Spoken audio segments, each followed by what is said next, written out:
Bonsoir à tous et bienvenue dans ce point de l'actualité. Le vice-président de la République est arrivé hier samedi en fin de journée à Kigali, capitale du Rwanda. Timoko Meliekone y est pour représenter le président Alassane Ouattara à la cérémonie d'investiture du président rwandais Paul Kagame, réélu mi-juillet pour un nouveau mandat à la tête du Rwanda. Il a prêté serment devant le président de la Cour suprême ce dimanche. Et ici en Côte d'Ivoire, revenons sur le message à la nation du président de la République le 6 août. Le chef de l'État a mis l'accent sur le social. Il a souligné les efforts déployés. D'importants investissements ont été enregistrés pour le bien-être des populations. Le président Alassane Ouattara a notamment pris une décision majeure en faveur des retraités. Ces derniers vont bénéficier dès septembre d'une prime annuelle, le tiers de leur pension. Une manifestation de la Côte d'Ivoire solidaire qu'il prône ces dernières années.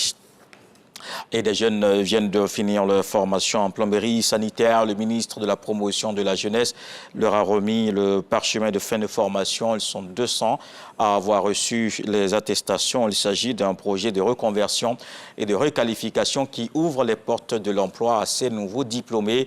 On le voit avec Malika Koulibaly. Ils sont au total 200 jeunes qui ont reçu leur kit de travail après 6 mois de formation, dont 4 en théorie pratique et 2 en stage au sein d'une entreprise. Ce projet de reconversion et de requalification s'inscrit dans le cadre de la mise en œuvre de la phase 2 du programme jeunesse du gouvernement. Mamadou Touré, ministre de la Promotion de la Jeunesse, de l'Insertion professionnelle et du service civique, exhorte les bénéficiaires à se faire distinguer par la qualité du service envers la communauté. Je veux que vous mesurez la chance que l'État vous donne. Vous savez, le concept d'école de la seconde chance a été développé par le chef de l'État et l'idée, c'est d'offrir aux jeunes toutes les solutions de formation alternatives pour leur permettre une meilleure insertion professionnelle. Votre réussite dépendra aussi de vous et de votre capacité à vous organiser. Je voudrais donc vous encourager dans ce sens, vous dire bravo et bonne continuation dans votre nouvelle vie de plombier moderne. Ce projet est soutenu par le Fonds de développement à la formation professionnelle FDFP et la SODECI. Occasion pour les responsables de ces deux structures de réitérer leur soutien aux initiatives de l'État.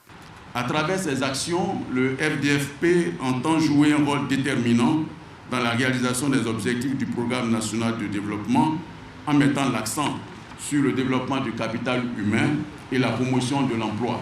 Pour nous, en tant qu'entreprise, une contribution en tant qu'entreprise citoyenne aux ambitions nobles du président de la République pour l'employabilité et l'insertion professionnelle des jeunes. Sachez que nous continuons d'être disposés à travailler dans ce type d'initiative.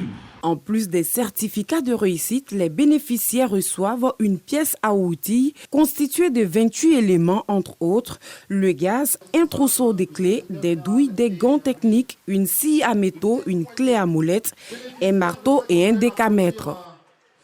Dans le reste de l'actualité, en RDC, 527 prisonniers ont quitté la prison centrale de Makala. Ils sont bénéficiaires de la liberté conditionnelle. Ils promettent au ministre de la Justice de ne pas récidiver. C'est la deuxième vague de libération en 2 semaines dans cette maison carcérale de 15 000 détenus.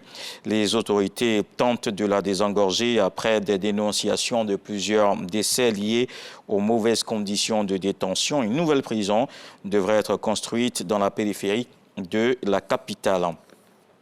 En Ouganda, le bilan de l'effondrement d'une vaste décharge à Kampala s'alourdit. Ce dimanche, le bilan est de 18 morts. Les faits se sont déroulés hier samedi après de fortes précipitations enregistrées ces derniers jours dans la ville. La décharge située au nord de la capitale ougandaise a cédé sur des habitations construites en contrebas. Selon les médias locaux, 1000 personnes ont été déplacées en urgence après l'incident de samedi. Et on termine avec les JO de basket. Les Françaises étaient à 1 point de la victoire. À l'arrivée, les Américaines conservent leur titre olympique au prix d'un énorme combat, 67-66. Les Bleus sont donc médaillés d'argent. Les Bleus qui sont passés à côté donc de l'exploit, mais elles ont livré une prestation remarquable face à une team US qui a rarement été mise en difficulté autant. C'est le 8e titre olympique des basketteuses américaines comme leurs compatriotes masculins qui ont battu hier samedi les Français. L'équipe de France féminine de basket en bronze à Tokyo en 2021 décroche la première médaille d'argent de son histoire. Et on se retrouve à 20h pour la grande édition.